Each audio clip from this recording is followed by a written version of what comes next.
You're watching the Sporting Time Show with host Doug Thompson. Sponsored by Jewelry Barn and Pawn Shop. Good evening and welcome to the Sporting Time Show. I am Doug Thompson, and we are just a few weeks away from the kickoff of high school sports. And of course, always to my right, your left, Taron Johnson. Doug, I hope I got that right. that was beautiful. I got half of it right. You are to my right, but if you're looking at the TV, you are to their left, right? Yeah, you got it 100% right, man. So, you know, when That you was a phenomenal introduction, by the way. you come off a vacation, kinda, and you're just a little bit fuzzy. It takes a few minutes to get back, to knock the rust off, get Yes. back in the swing of things. I totally understand you. You know, a few months ago when I was off a couple weeks for my wedding and then honeymoon, it was the same way for me, Doug, if you remember. So, you know, you gave me a little grace, so I appreciate that. But your honeymoon was a little different than my vacation. Yeah, you had quite the vacation, Well, we didn't had a you? big family reunion, right? 35 people, northern Michigan. And I got to spend a lot of time with my 1.5 and 3-year-old grandson, Oh, which man. is Fantastic. perfect. But the 1.5-year-old's mobile. I mean, he's fast. that right? Right? And it was my responsibility to keep up with him. So I didn't gain a pound on vacation, thanks to my beautiful little grandson.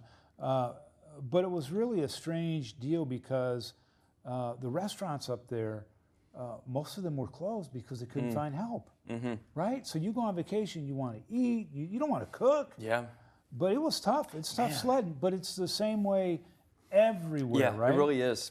It really So- is. It really is, Doug. I was actually driving home after our 10 o'clock, which aired at 11 o'clock earlier this week, and got to a gas station, and this guy was raising Cain about them not having products, and it was because the manufacturer couldn't get the products Right. there on time because not enough people are working. I mean, it's kind of crazy that's our reality here in a lot of Right. instances, but it really is. Hopefully it will change Yeah. soon, but we just don't know. Today we've got an interesting show, right? We have the Bowling Green Independent School System Superintendent, Gary Fields, will be in studio for the first time. Our second guest in, I think, 41 shows Yeah. in studio, right? Awesome. It's cool, right? Awesome. I'm so happy about that. It's great. It's the small things, Doug, but it's great to get back to having in-studio guests for the first time in a long time, man. So it's going to be fun. And of course, we have a big announcement. The Sporting Times and the Bowling Green Independent School System, we've always supported the Purples, like we have the county schools as well. But going forward with the Purples, we are taking it to another level, and we are creating the Bowling Green Purples Broadcast Network, right? Awesome. Presented by ST Livestream.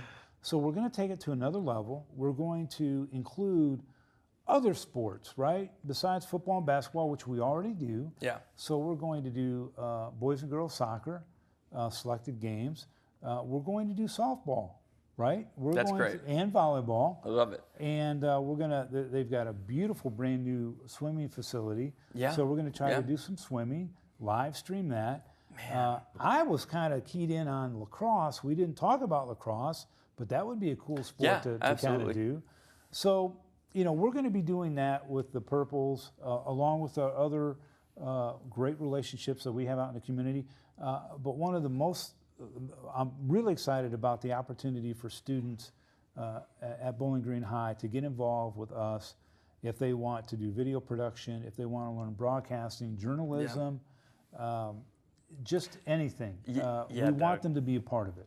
It's so awesome. I'm so pumped for you guys. This is incredible. It's great. It's great for you all over at Sporting Times, but also it's great for these young men and young women who participate in the sports that obviously don't get as much coverage as, let's say, football or men's basketball or even women's basketball do.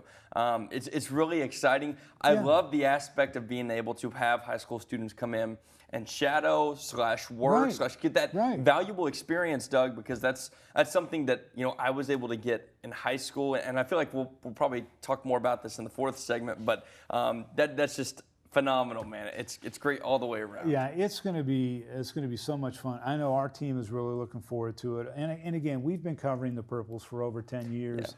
Yeah. But it's nice to take it to another level and do some things that we haven't done in the past with our company. So it's going to be very exciting. But when we come back, we're going to have Gary Fields here, and then you and I will talk about Football Media Day. Stay tuned. More of the Sporting Times right here on WNKY NBC 40.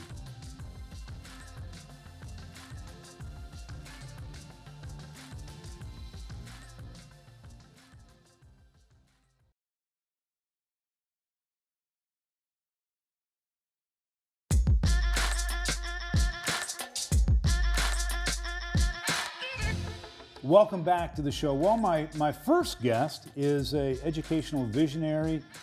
He is the head guy at the Bowling Green Independent School System. Glad to have him in studio, not via Zoom.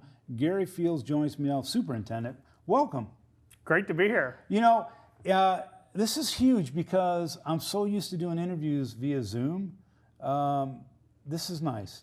And they might think that you're taking Brandon Phillips' spot as the co-host of the show. Well, you know, it's about time to move on from Brandon Phillips, I think. So I'll just say it publicly here. I thought you were going to say the bar may not be that high. Well, no, but, you know. But we do love Brandon Phillips. I did have to adjust the seat down a little bit because you got to prop him up. So man. I'll have to make sure Brandon tunes in. That's right. Saturday night. But welcome. And first of all, I know you are super busy with school, just about ready to start. You have had a major expansion. In fact, I think right before the stadium, the last game, the construction started. You were on the show via Zoom, but you are well beyond that now. Kind of give us an update as we show some of the photos of the beautiful stadium that has happened. But just talk a little bit about the timeline and how things have been going. Well, you know, we immediately started after we said farewell to the L, and that was a great event. Our last, a playoff game, had a win. Got to say goodbye to a stadium that had served us for 50 years. Yeah. But now it has been crazy over there, and I wasn't sure we were going to get to the end. They kept promising me we would, but we are now. We have the bleachers in. I think people will be really impressed with our bleacher setup and our press box. We were really intent on having really great sight lines from the bleachers. So it feels even bigger than the old cement bleachers, which is hard to believe. The press box is great. It's handicap accessible. We have ramps on both sides. We have handrails, all the things that we didn't have in that old stadium. We just finished the turf this week. It looks incredible. It's amazing. It is we call it Kroger Field 2.0. The one difference in Kroger Field is we do have a pad underneath that does help with some of the cushioning for the athletes, but it is exactly like Kroger Field. Same company put it in, the same color scheme. We figure if our goal is to play in Kroger Field in December, we might as well try to play it on it all year. So the purple's in the end zone, the H in the middle, the new LED lighting. We're one of the few in this part of the state, even in Tennessee, to have the Musco some lighting that we can sync to music. So it won't just be LED lighting. We might have. It'll be like maybe a discotheque. Yeah, this is amazing. Yeah, I did not know that. That's right. So we as bystanders, we see things happening, right? But before you ever get started, the process of picking out the color scheme and where the H is going to go, or if you're going to use an H, if you're going to, how. That has just got to be so taxing to go through that entire process of picking out all the big things and the little details. Yeah, it's you want to do it right. I mean, I think that's the biggest thing for us is, if you're building your own home and you pick things out, maybe you and your spouse are doing that and you agree or you negotiate what you're going to put in. We are just through the whole building process of the school, the athletic facilities. We're trying to meet the needs of our students who are coming to use them. We're also trying to pay homage to over 100 years of tradition and a lot of local alumnus that really are really invested in what we do. So you really feel the pressure to get it right, because no one wants to be the superintendent that gets it wrong. That's not a good place to be. That's right. Well, we've got about a minute left. Obviously, the stadium is beautiful, but you also have a huge expansion school-wise, and I want to talk a little bit about that when we come back from break. But quickly, is there a chance that Coach Spader will be coming into the new stadium on a Harley? Are we going to see anything like that with the music? Now that I know we have that. Well, that's possible. No Harleys. We got to be careful. Have that new track surface coming down and all that. Nothing No crazy. horse, No nothing. horses. Maybe a bicycle. We're getting him a bicycle With wheels on it, With just to make wheels. sure it didn't get That's hurt. right. All right, we're going to take a short break. When we come back, more with Gary Fields, the superintendent of the Bowling Green Independent School System, as we get into some high school football and other sports in Purple Nation. We'll be right back. More of the Sporting Times right on WNKY, NBC 40.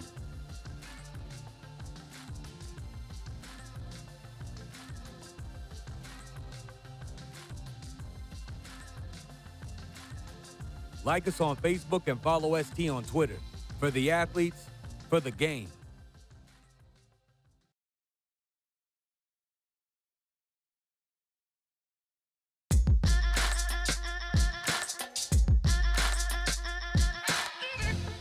Welcome back again, Gary Fields, superintendent of Bowling Green Independent School System. Gary, we talked about the stadium. Off camera, we talked a little bit. You've got a culinary area. Talk about the facility, the upgrade, everything that you did in the school. So phase 1 with 90,000 square feet of classroom space we opened last August. Incredible, kids love it. Phase 3 is the football track project. Phase 2, part A, was a new swimming pool, 11 lanes, spectator seating for 600, a new video board inside the swimming pool area, going to be the best high school swimming pool in the state of Kentucky by far. A new auxiliary gym that's going to be great for our student athletes. And then phase 2B is culinary arts classrooms. It's going to be much like a Master Chef show, cameras that will show the teacher preparing the meal. The students will have their own camera, video cameras, et cetera, at their location. They present, they create what they're creating. And then we also have a 700-seat performing arts center. It's going to be right in front of the arena, and it'll have a shared lobby with the arena. So that'll really expand that area, which has always been a little tight. So it's going to be state of the art. And then phase 4, which will be done in August of 23, we'll finish the commons area, huge social staircase right in the middle of that, new media center, really some amazing things, tennis courts, so a few practice fields. So we're really excited. We're trying to build the school for the next 50 to 60 years. Right. So I think we've designed it with Ross Tarn Architects. Alliance Corporation does our construction management, and I think we're really excited. That's amazing. And you remember, maybe not so much you, but when I went to school, we had shop. Right. You got a culinary thing with cameras. We had shop, and I don't know what else we had. Maybe not even music, but anyway, it is so super exciting. We're getting ready to kick off the fall sports season, of course. Looking forward to that after the train wreck last year. We still were able to get something in, and the coaches and players did a great job managing that, the COVID area. But talk a little bit about football. I want to ask you about Jamal Carruthers. He's heading back, or he's going to WKU. D'Angelo Wilson is transferring back to WKU football. Those were two guys that were just amazing athletes at Bowling Green. And just kind of talk about having them back in town. Well, I think it's exciting. We would have hoped they would have started there, but at least they're getting in there. We would have gotten to watch them. But not just two great student athletes at Bowling Green High School, but two great kids. I think a lot of our young players that some that are now coming into high school and even younger, have looked up to those kids were their heroes. They're high school athletic heroes, and but the way they both carry themselves in the community. The way that they're always giving time to our young people, that's a win. I'm excited for them as individuals, but also excited for WKU. It's always fun to go up there and watch some of our local kids play. And so I'm really excited about that. But also excited about our fall sports. I mean, we're, Coach Spader and the football team's ready to go. Coach Cray and the girls soccer, Coach Widener's back. They had their first scrimmage last night. I haven't talked to him yet, so interested to see how it felt coaching a kind of a real game finally after a few years away. Coach Sharp in volleyball. We've never won a volleyball regional title. I'll say it here now. Tim Sharp eventually. I don't know when it'll happen. We'll win a regional title for Bowling Green High. And those girls really believe in what he's doing and doing a great job. And both golf teams are exciting cross country. So we just got so much going on right now. In a weird time still. We're still in this pandemic. I know. That normalcy is really refreshing. Yeah, and we've got about 40 seconds left, but definitely, man, we just want to put all the bad stuff behind us. But we've got so much great things to look forward to with fall sports. And again, we were able to navigate through it last year, and knock on wood that we'll be able to continue on this year and just have a great season. Well, as I say, we're not going back to normal. We're going to better. Yeah. It's going to be better. It's not normal. It's better. So we tell our kids that, our staff that, and I truly believe that it's going to be better this year. Yeah, it's going to be amazing. Gary, thank you very much for coming in today. Really appreciate it. Stay tuned. We've got a big announcement coming up in the show about the Sporting Times live stream and the Bowling Green Purples. Stay tuned. More with Taryn Johnson and myself as we wrap things up here on the Sporting Times Show, WNKY, NBC 40.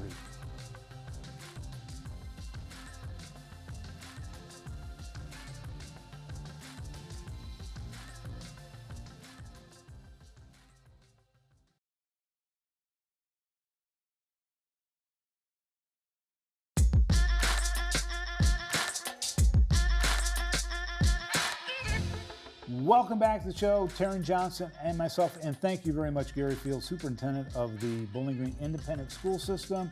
Of course, you and I talked a little bit about what we've got coming up with ST Livestream and the Bowling Green Purples Broadcast Network. I love saying that. Yeah, man. And sweet. I know that you heard during the interview that they have lights. They have the new LED lights that sync the music in the stadium. How cool is that going to be? Man. Right? That's going to be so sick. That's going to be so awesome. That's going to be so cool. So a week from tonight, actually a week from earlier today, we will have the Paul Gray Prep Sports Football Media Day, and we've invited 21 schools to participate. Wow. It's going to be at the Holiday Inn University Plaza. Thank you very much, Holiday Inn. We are going to be in a couple different conference rooms or salons or ballrooms, whatever you want to call it.